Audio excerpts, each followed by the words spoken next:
Selanjutnya, ini adalah kalor. Kalor itu adalah energi yang dipindahkan dari benda yang memiliki suhu tinggi ke benda yang memiliki suhu rendah gitu ya. Jadi ini energi yang bisa berpindah, itu namanya kalor. Nah, contoh nih, energi itu kan kita kenalnya itu ada energi kinetik sama energi potensial gitu ya. Energi kinetik ini saat bendanya bergerak gitu ya. Benda bergerak, bergerak. Artinya kalau dia punya kecepatan, dia akan punya energi. Tetapi energinya ini apa bisa berpindah gitu? Ya tidak bisa berpindah ya. Setiap benda yang memiliki kecepatan itulah energi benda itu gitu ya. Tapi nggak bisa berpindah gitu ya. Sedangkan energi potensial ini karena posisi, energi karena posisi benda gitu ya.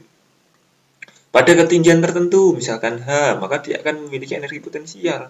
Nah, energi ini dimiliki oleh benda itu karena punya ketinggian terhadap acuan tertentu.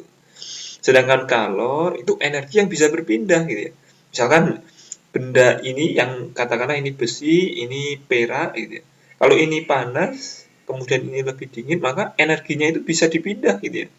Dengan berpindahnya suhu itu artinya adalah ada kalor yang berpindah gitu ya. Ada energi yang berpindah.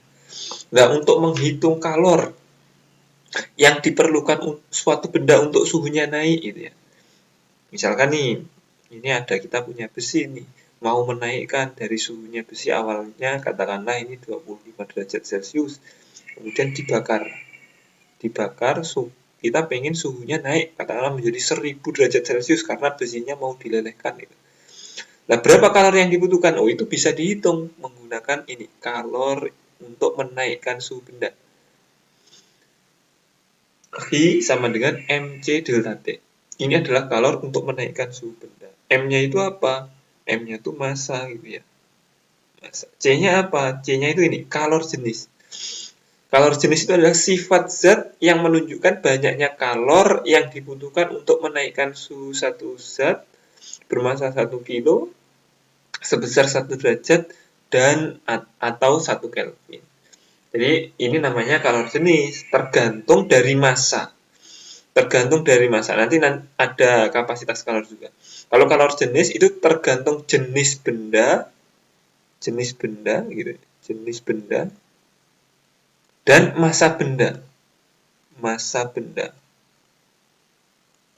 Oke, tentu ini kalau kita tunjukkan seperti ini, ya C itu nilainya ya kalau masanya ini masanya besar, gitu, ini C-nya akan kecil gitu ya. Kemudian jenisnya juga gitu. Ini saya tunjukin juga nih. Ini aluminium, tembaga, kaca, besi. Dari bahan-bahan ini C yang paling kecil itu kita bisa lihat ini ada C-nya siapa ini ya? C-nya Raksa itu, oh C-nya Raksa yang paling kecil ya, gitu. Selanjutnya kita bahas tentang kapasitas kalor. Kapasitas kalor atau banyaknya energi yang diperlukan untuk menaikkan suhu zat sebesar 1 derajat Celcius. Nah, ini besarnya C itu boleh ini kan C itu sama dengan V per delta T atau C sama dengan M kali C. Ya ini juga tergantung massa sama jenisnya, itu tergantung massa sama jenisnya. Nah, ini namanya kapasitas kalor. Kalau persamaan Q menggunakan kapasitas kalor, Q ini sama dengan C kali delta T. C kali delta T. C-nya ini C besar, kalau ini C-nya kecil. Ini tadi kalor jenis, kalau ini kapasitas kalor. Kemudian, selanjutnya adalah kalor lebur. Sebelumnya ini dulu, kalor jenis dengan kapasitas kalor ini ya tergantung di soal nanti yang diketahui apa ya. Kalau yang diketahui kalor jenis ya kita kalau butuh mencari kalor yang dibutuhkan pakai MCT.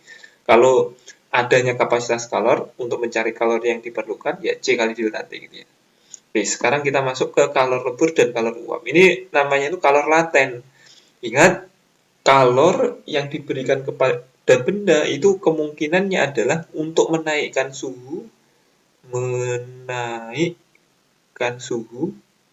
sama merubah wujud itu, merubah wujud. Ingat kalau misalkan ada cair ke gas, namanya kan menguap. Jadi kalau ada perubahan dari cair ke gas, kalor yang dibutuhkan namanya itu kalor uap. Namanya kalor uap. Ini adalah banyaknya kalor yang diserap oleh 1 kg benda untuk mengubah wujudnya dari cair menjadi gas.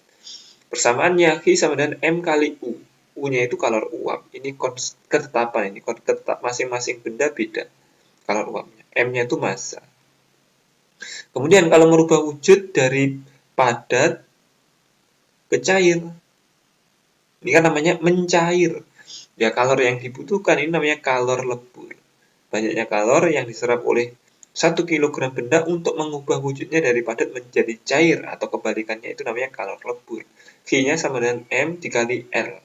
Ini kalor lebur. Kalau misalkan dari air jadi padat dari es menjadi cair, maka L-nya ini kalor lebur es. Tapi kalau misalkan wujudnya dari besi menjadi cairan besi, ya namanya kalor lebur besi gitu ya. Itu Q-nya sama dengan M kali L. Yang kalor uap tadi M kali U.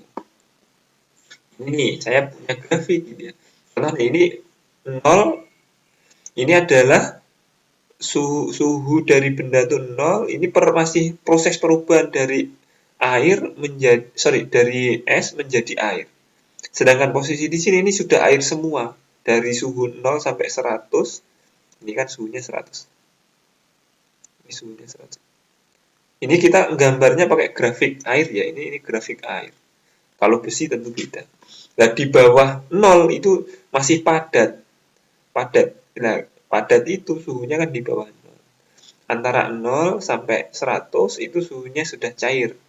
Kemudian antara 100 sampai ke sini ini perubahan. Merubah dari air menjadi uap. Baru kalau yang sini ini sudah posisinya sudah uap. Steam itu uap gitu ya. Kemudian kita bahas dulu fase es. Fase es itu kalau gini nih. Merubah suhu benda dari minus masih sampai 0 sini. Dari minus sampai ke minus itu fasenya berarti es. Kalor yang dibutuhkan untuk menaikkan suhu itu Mc delta T, Mas ya. Tetapi kalau sudah perubahan dari 0 yang dalam bentuk es ke dalam bentuk air, maka kita membutuhkan kalornya untuk menghitung kalor yang diperlukan M dikali L. L-nya itu kalor lebur, gitu. Tergantung bendanya. Kemudian, kalau kita pengen menaikkan suhu dari air yang suhunya 0, ingat ini itu suhunya 0 tapi bentuknya es. Kalau di sini suhunya 0 tapi bentuknya sudah air gitu ya. Kalau kita pengen menaikkan suhu sampai berapapun, katakanlah sampai 100 maksimal, itu kalori yang diperlukan pakai rumus Mc delta T. Kalau di sini tadi adalah C itu kalor jenis es, ini contohnya pada air ya. Ya, kalau yang ini pakainya adalah kalor jenis air karena fasenya di sini sudah air. Kemudian kalau kita pengen merubah dari posisi air menjadi uap gitu ya, maka kalor yang dibutuhkan adalah M kali U. U-nya kalor lebur. Kemudian kalau pengen menaikkan suhu dari uap yang suhunya 100 ke suhunya berapapun, katakanlah sampai 150 atau 180, maka kalor yang dibutuhkan adalah Mc delta T. C-nya ini adalah kalor jenis uap gitu ya. Kalor jenis uap. Oke. Ini contoh nih. Berapakah kalori yang dibutuhkan untuk mencairkan es sebanyak 500 gram pada temperatur 0 derajat menjadi cair seluruhnya? Ini nih, 0 derajat kan di sini. Menjadi cair semua, temperaturnya 10 derajat. Menjadi 10 derajat di sini. Kalau di sini kan masih 0, tapi ini sudah air. Nah, ini suhunya 0, tapi masih belum es. Di soal suruh mengubah dari 0 sampai 10 derajat. Nah, maka kita lihat dulu dari 0 ke 0 sini. Ini fasenya kita sebut V1. Kalor yang digunakan untuk mengubah es menjadi air. Kemudian dari 0 sampai ke 10 derajat. Ini kalor yang dibutuhkan untuk menaikkan suhu. Ingat Q1 M dikali L, Q2 Mc delta T. Kalor yang dibutuhkan berarti dijumlah saja Q1 dan Q2. Kita hitung nih, Q1 M kali L. Sebutkan di soal. Diketahui kalor ratet peleburan 80 nih kalor leburnya. Berarti 500 kali 80, 40.000 kalori atau 40 kilokalori. Kemudian V2, menaikkan suhu. MC delta T. C-nya adalah kalori jenis air. Ini seringnya memang dihafalin gitu ya, kalori jenis air 1 kalori per gram. Kalau kalori jenis es itu sama dengan 0,5 kalori per gram derajat Celcius. Kita hitung nih MC delta T 500 kali delta T, T2 kurangi T1, 10 kurangi 0. Berarti 5.000 kilokalori. Ini kan 5.000 kalori dirubah menjadi 5.000 kilokalori. Totalnya 45 tambah 5, 45 kilokalori. Ini ada soal-soal.